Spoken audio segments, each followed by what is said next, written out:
Hello दोस्तों, नमस्कार। परीक्षा चिंतन में आप लोगों का स्वागत है। आज हम लोग भारतीय इतिहास के मुगल काल का पार्ट 2 देखेंगे। इसमें जो पहला क्वेश्चन है कि राजा बीरबल की उपाधि किसे दी गई थी। इसमें पहला ऑप्शन दिया गया है महेश दास, दूसरा ऑप्शन दिया गया है राजा भगवान दास, तीसरा ऑप्शन दिया गया है बनवाली दास, चौथा ऑप्शन दिया गया है राजा टोडरमल। यह RRBCC 2006 में पूछा गया क्वेश्चन है। इसका जो राइट आंसर हो जाएगा वह हो जाएगा महेश दास। इसका राइट आंसर हो जाएगा। फिर हम लोग चलते हैं नेक्स्ट क्वेश्चन पर दूसरे, कि औरंगजेब ने ज़्यादा भवनों का निर्माण नहीं करवाया। इसमें पहला ऑप्शन है उसे वास्तुकला में कोई रुचि नहीं थी, दूसरा ऑप्शन है राजमिस्त्री उपलब्ध नहीं थे, वह मितव्ययी था, चौथा ऑप्शन है उसे अपने शासनकाल में निरंतर युद्ध करना पड़ा। यह क्वेश्चन जो है RRBCC 2006 में पूछा गया है। इसका जो राइट आंसर हो जाएगा वह हो जाएगा उसे अपने शासनकाल में निरंतर युद्ध करना पड़ा। इसका यह राइट आंसर हो जाएगा। फिर हम लोग आगे चलते हैं नेक्स्ट क्वेश्चन पर, कि किस मुगल शासक को 2 बार राज्याभिषेक हुआ। किस मुगल शासक का 2 बार राज्याभिषेक हुआ। पहला ऑप्शन है अकबर, दूसरा ऑप्शन है जहांगीर, तीसरा ऑप्शन है शाहजहां, चौथा ऑप्शन है औरंगजेब। यह क्वेश्चन जो है RRBCC 2005 UPPCS 2009 में पूछा गया है। इसका जो राइट आंसर हो जाएगा वह हो जाएगा औरंगजेब। फिर हम लोग आगे चलते हैं नेक्स्ट क्वेश्चन पर, कि ग्रांड ट्रंक सड़क जोड़ती है। पहला ऑप्शन है कोलकाता व मुंबई को, दूसरा ऑप्शन है दिल्ली व चेन्नई को, तीसरा ऑप्शन है कोलकाता व अमृतसर को, चौथा ऑप्शन है लुधियाना व तिरुपति को। यह क्वेश्चन भी जो है RRBCC 2005 में पूछा गया है। इसका जो राइट आंसर हो जाएगा वह हो जाएगा कोलकाता व अमृतसर को जो है ग्रांड ट्रंक रोड जोड़ती है। इसका निर्माण जो है शेरशाह सूरी ने करवाया था। फिर हम लोग आगे चलते हैं नेक्स्ट क्वेश्चन पर, कि 1526 ईस्वी में लड़ी गई पानीपत की लड़ाई में बाबर से कौन पराजित हुआ था। पहला ऑप्शन है इब्राहिम लोदी, दूसरा ऑप्शन है शेरशाह सूरी, तीसरा ऑप्शन है मोहम्मद बिन तुगलक, चौथा ऑप्शन है अलाउद्दीन खिलजी। यह RRB ASM CG 2004 TC 2005 tech 2005 MPPSC 2005 में पूछा गया है। यह क्वेश्चन बार बार रिपीट हुआ है। इसका जो राइट आंसर हो जाएगा वह हो जाएगा इब्राहिम लोदी। फिर हम लोग चलते हैं आगे नेक्स्ट क्वेश्चन पर, कि शेरशाह सूरी का मकबरा कहाँ स्थित है। तो पहला ऑप्शन है दिल्ली, दूसरा ऑप्शन है आगरा, तीसरा ऑप्शन है सासाराम, चौथा ऑप्शन है लाहौर। तो यह लगभग सभी बच्चों को जो है इसका आंसर पता होगा। तो इसका जो है उत्तर आप लोग कमेंट बॉक्स में दीजिएगा। इसका हम उत्तर आप लोगों को नहीं बताने वाले। यह क्वेश्चन जो है RRB TC 2005 UPPCS 2005 UPPCS mains में भी पूछा गया है, MPPCS में भी पूछा गया है। फिर हम लोग आगे चलते हैं नेक्स्ट क्वेश्चन पर, कि अकबर का राज्याभिषेक कहाँ हुआ था। पहला ऑप्शन है कालानौर, दूसरा ऑप्शन है आगरा, तीसरा ऑप्शन है जामा मस्जिद, चौथा ऑप्शन है सीकरी। यह RRBCC 2003 में पूछा गया है। तो इसका जो राइट आंसर हो जाएगा वह ए वाला ऑप्शन हो जाएगा, कि अकबर का राज्याभिषेक कालानौर में हुआ था। फिर हम लोग आगे चलते हैं नेक्स्ट क्वेश्चन पर, गुरु अर्जुन देव समकालीन थे। किसके समकालीन थे गुरु अर्जुन देव। पहला ऑप्शन है बाबर के, दूसरा ऑप्शन है जहांगीर के, तीसरा ऑप्शन है शाहजहां के, चौथा ऑप्शन है अकबर के। तो इसमें जो राइट आंसर हो जाएगा कि गुरु अर्जुन देव किसके समकालीन थे, तो वह जो है जहांगीर के समकालीन थे। जहांगीर के समकालीन गुरु अर्जुन देव जी थे, और जहांगीर के समकालीन थे। इसके बाद हम लोग चलते हैं आगे नेक्स्ट क्वेश्चन पर, कि किस राजपूत वंश ने अकबर के सामने समर्पण नहीं किया। पहला ऑप्शन है सिसोदिया वंश, दूसरा ऑप्शन है परमार वंश, तीसरा ऑप्शन है चौहान वंश, चौथा ऑप्शन है चंदेल वंश। यह क्वेश्चन RRB ASM CG 2005 में पूछा गया है। इसका जो राइट आंसर हो जाएगा वह हो जाएगा पहला ऑप्शन, सिसोदिया वंश जो है अकबर के सामने जो है यह समर्पण नहीं किया था। फिर हम लोग चलते हैं आगे नेक्स्ट क्वेश्चन पर, कि किस मुग़ल शासक को आलमगीर कहा जाता है। पहला ऑप्शन है अकबर, दूसरा ऑप्शन है शाहजहाँ, तीसरा ऑप्शन है जहांगीर, चौथा ऑप्शन है औरंगजेब। यह क्वेश्चन जो है आरआरबी एएसएम सीजी 2005 में यह भी पूछा गया है। इसका जो राइट आंसर हो जाएगा वह हो जाएगा डी वाला ऑप्शन, औरंगजेब को आलमगीर और औरंगजेब को जिंदा पीर भी कहा जाता है। फिर हम लोग आगे चलते हैं नेक्स्ट क्वेश्चन पर कि सम्राट अकबर द्वारा किसको जरी कलम की उपाधि से अलंकृत किया गया था। पहला ऑप्शन है मोहम्मद हुसैन, दूसरा ऑप्शन है मोहम्मद खां, तीसरा ऑप्शन है अब्दुस्समद और चौथा ऑप्शन है मीर सैयद अली। यह क्वेश्चन भी जो है आरआरबी एएसएम सीजी 2005 में पूछा गया है।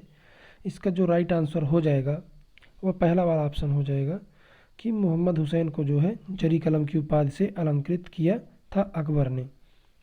फिर हम लोग आगे चलते हैं नेक्स्ट क्वेश्चन पर कि बाबर ने पहली बार पश्चिम से कहाँ होकर भारत में प्रवेश किया।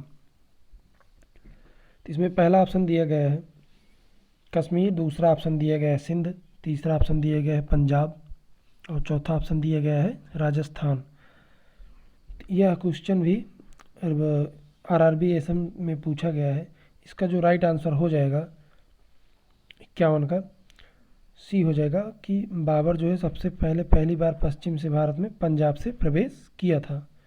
फिर हम लोग आगे चलते हैं नेक्स्ट क्वेश्चन पर कि हल्दी घाटी का युद्ध कब लड़ा गया। पहला ऑप्शन है 1526 ईस्वी, दूसरा ऑप्शन है 1576 ईस्वी, तीसरा ऑप्शन है 1605 ईस्वी और चौथा ऑप्शन है 1660 ईस्वी।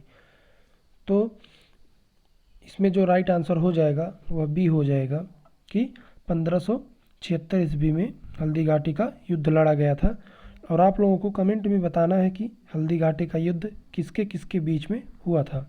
फिर हम लोग आगे चलते हैं नेक्स्ट क्वेश्चन पर कि फैजी निम्नलिखित में से किसके दरबार में रहा। पहला ऑप्शन इसमें दिया गया है हुमायूं, दूसरा ऑप्शन इसमें दिया गया है दारा सिकोह, तीसरा ऑप्शन इसमें दिया गया है बहादुर शाह जफर और चौथा ऑप्शन दिया गया है अकबर। तो इसका जो राइट आंसर हो जाएगा वह हो जाएगा अकबर। यह क्वेश्चन भी आरआरबी एएसएम सीजी 2004 में पूछा गया है। फिर हम लोग आगे चलते हैं नेक्स्ट क्वेश्चन पर कि किसके समय में मलिक मोहम्मद जायसी ने पद्मावत की रचना की। पहला ऑप्शन है अकबर, दूसरा ऑप्शन है शेर शाह, तीसरा ऑप्शन है बाबर, चौथा ऑप्शन है औरंगजेब। तो इसका जो राइट आंसर हो जाएगा वह हो जाएगा शेर शाह सूरी को। शेर शाह सूरी को शेर खां के नाम से भी जाना जाता है। इसके बाद हम लोग आगे चलते हैं नेक्स्ट क्वेश्चन पर कि किसने चौसा की लड़ाई 1539 में हुमायूं को पराजित किया था। तो इसमें पहला ऑप्शन है शेर शाह, दूसरा ऑप्शन है महाराणा प्रताप, तीसरा ऑप्शन है शिवाजी, चौथा ऑप्शन है इनमें से कोई नहीं। यह क्वेश्चन आरआरबी टेक 2005 में पूछा गया है। इसका जो राइट आंसर हो जाएगा 55 का वह हो जाएगा शेर शाह। शेर शाह सूरी ने जो है हुमायूं को पराजित किया था। फिर हम लोग आगे चलते हैं नेक्स्ट क्वेश्चन पर कि हुमायूं का मकबरा कहाँ स्थित है। पहला ऑप्शन है दिल्ली, दूसरा ऑप्शन है आगरा, तीसरा ऑप्शन है फतेहपुर सीकरी और चौथा ऑप्शन है काबुल। तो इसका जो राइट आंसर हो जाएगा वह हो जाएगा 56 का ए, हुमायूं का मकबरा दिल्ली में स्थित है। इसके बाद हम लोग आगे चलते हैं नेक्स्ट क्वेश्चन पर कि किस मुग़ल शासक ने 2 बार शासन किया। पहला ऑप्शन है शाहजहाँ, दूसरा ऑप्शन है हुमायूं, तीसरा ऑप्शन है बाबर, चौथा ऑप्शन है जहांगीर। तो इसमें जो राइट आंसर हो जाएगा वह हो जाएगा हुमायूं। जो है हुमायूं ने 2 बार शासन किया था।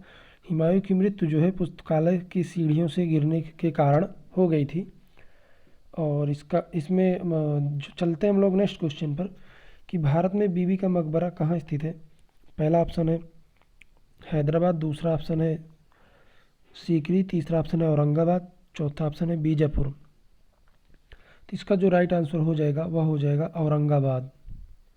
इस बीबी के मकबरा जो है औरंगाबाद में स्थित है। इसको ताजमहल की फूहड़ नकल भी कहा जाता है।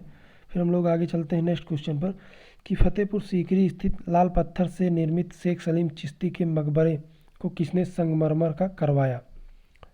पहला ऑप्शन है अकबर, दूसरा ऑप्शन है जहांगीर, तीसरा ऑप्शन है शाहजहाँ, चौथा ऑप्शन है दारा सिकोह। तो इसका जो राइट आंसर हो जाएगा वह हो जाएगा बी ऑप्शन, जहांगीर।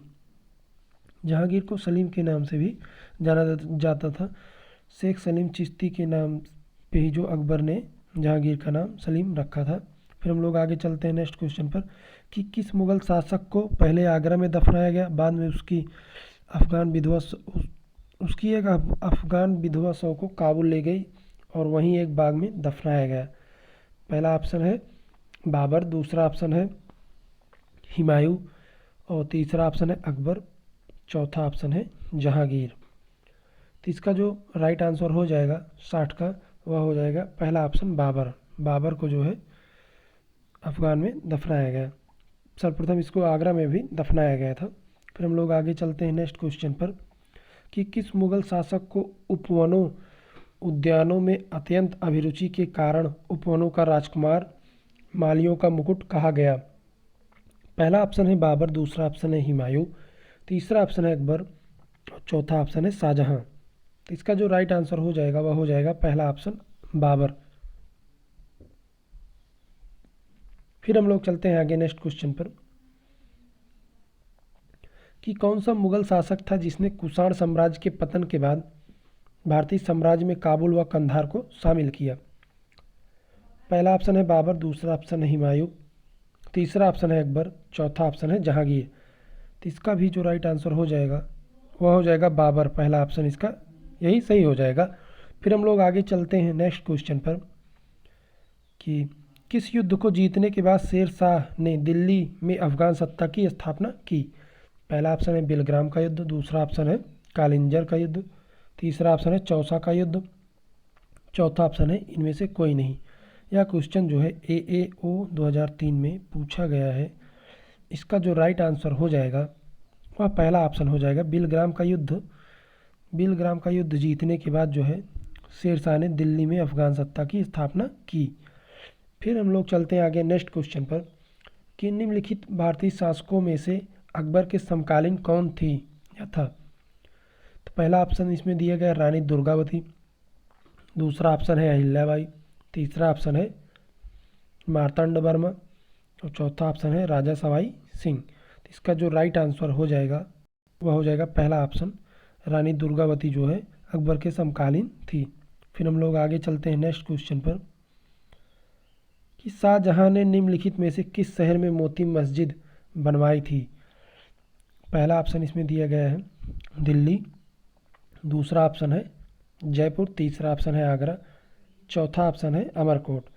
यह CPSI 2003 UPSC 2001 में पूछा गया क्वेश्चन है। इसका राइट आंसर आगरा हो जाएगा कि शाहजहां ने मोती मस्जिद का निर्माण आगरा में करवाया था। इसके बाद हम लोग आगे चलते हैं नेक्स्ट क्वेश्चन पर कि किस मुग़ल बादशाह ने जजिया नामक कर पुनः लगाया। पहला ऑप्शन है अकबर, दूसरा ऑप्शन है जहांगीर, तीसरा ऑप्शन है औरंगजेब, चौथा ऑप्शन है शाहजहां। यह क्वेश्चन भी जो है AAO 2001 UPSC 2002 में पूछा गया है। तो इसका जो राइट आंसर हो जाएगा वह हो जाएगा औरंगजेब। औरंगजेब ने पुनः जो है जजिया कर लगाया था। फिर हम लोग आगे चलते हैं नेक्स्ट क्वेश्चन पर कि अकबर के शासनकाल में अमलगुजार नामक अधिकारी का कार्य था। पहला ऑप्शन है कानून व व्यवस्था संभालना, दूसरा ऑप्शन है भूमि राजस्व का मूल्यांकन और संग्रह करना, तीसरा ऑप्शन है राजघराने का प्रभारी होना, चौथा ऑप्शन है शाही खजाने की देखभाल करना। तो इसका जो राइट आंसर हो जाएगा वह हो जाएगा कि भूमि राजस्व का मूल्यांकन और संग्रह करना इसका राइट आंसर हो जाएगा। फिर हम लोग आगे चलते हैं नेक्स्ट क्वेश्चन पर कि शिवाजी ने मुगलों को किस संधि के द्वारा किलों का सत्ता स्थानांतरित किया। पहला ऑप्शन है चित्तौड़, दूसरा ऑप्शन है पुणे, तीसरा ऑप्शन है पुरंदर, चौथा ऑप्शन है तोरण। यह क्वेश्चन NDA 2000 में पूछा गया है। इसका जो राइट आंसर हो जाएगा वह हो जाएगा C ऑप्शन, पुरंदर। शिवाजी ने मुगलों को किस संधि के द्वारा किलों का स्थानांतरित किया था, वह था पुरंदर। फिर हम लोग आगे चलते हैं नेक्स्ट क्वेश्चन पर कि किस वर्ष वैसाखी के दिन 13 अप्रैल को गुरु गोविंद सिंह ने खालसा पंथ की स्थापना की थी। इसमें पहला ऑप्शन है 1650, दूसरा ऑप्शन है 1699, तीसरा ऑप्शन है 1750 और चौथा ऑप्शन है 1799। तो इसका जो राइट आंसर हो जाएगा वह हो जाएगा बी वाला ऑप्शन। 1699 में गुरु गोविंद सिंह जी ने खालसा पंथ की स्थापना की थी। फिर हम लोग आगे चलते हैं नेक्स्ट क्वेश्चन पर कि निम्नलिखित में से कौन सा मुगल शासक पहले तो अंग्रेजों का कैदी रहा और बाद में जीवंत पर्यंत मराठों का पेंशन भोगी रहा। पहला ऑप्शन है शाह आलम द्वितीय, दूसरा ऑप्शन है बहादुर शाह जफर द्वितीय, तीसरा ऑप्शन है आलमगीर द्वितीय, चौथा ऑप्शन है अकबर शाह द्वितीय। यह CDS के 2003 में पूछा गया क्वेश्चन है। इसका जो राइट आंसर हो जाएगा वह पहला हो जाएगा, शाह आलम द्वितीय जो है यह अंग्रेजों का कैदी और जीवन पर्यंत मराठों का पेंशन भोगी रहा है। फिर हम लोग आगे चलते हैं नेक्स्ट क्वेश्चन पर कि दक्षिण में निम्नलिखित में से किसके शासन में मुगल साम्राज्य तमिल राज्य क्षेत्र तक फैला। पहला ऑप्शन है औरंगजेब, दूसरा ऑप्शन है पहला ऑप्शन है अकबर, दूसरा ऑप्शन है औरंगजेब, तीसरा ऑप्शन है जहांगीर, चौथा ऑप्शन है शाहजहां। यह CDS 2004 में पूछा गया क्वेश्चन है। तो इसका जो राइट आंसर हो जाएगा 71 का वह हो जाएगा बी ऑप्शन। औरंगजेब के शासनकाल में दक्षिण में मुगल साम्राज्य तमिल राज्य तक फैला हुआ था। फिर हम लोग आगे चलते हैं नेक्स्ट क्वेश्चन पर कि मुगल सत्ता की पुनर्स्थापना हुमायूं ने कब की। पहला ऑप्शन है 1526 ईस्वी, दूसरा ऑप्शन है 1555 से 56 ईस्वी, तीसरा ऑप्शन है 1565 ईस्वी, चौथा ऑप्शन है 1658 ईस्वी में। तो इसका जो राइट आंसर हो जाएगा वह हो जाएगा 1555 और 56 ईस्वी में हुमायूं दोबारा गद्दी पर बैठे थे। तो यह जो क्वेश्चन है बार बार जैसे कि UP SSC हो गया या UPSI, इसके बाद पेट में आज में पूछा जाएगा या पूछा जा सकता है। इसके लिए आप लोग इसको वीडियो को देखें और चैनल को हमारे सब्सक्राइब करें। वीडियो अच्छा लगे तो लाइक और शेयर करें। इसी के साथ जय हिंद, जय भारत।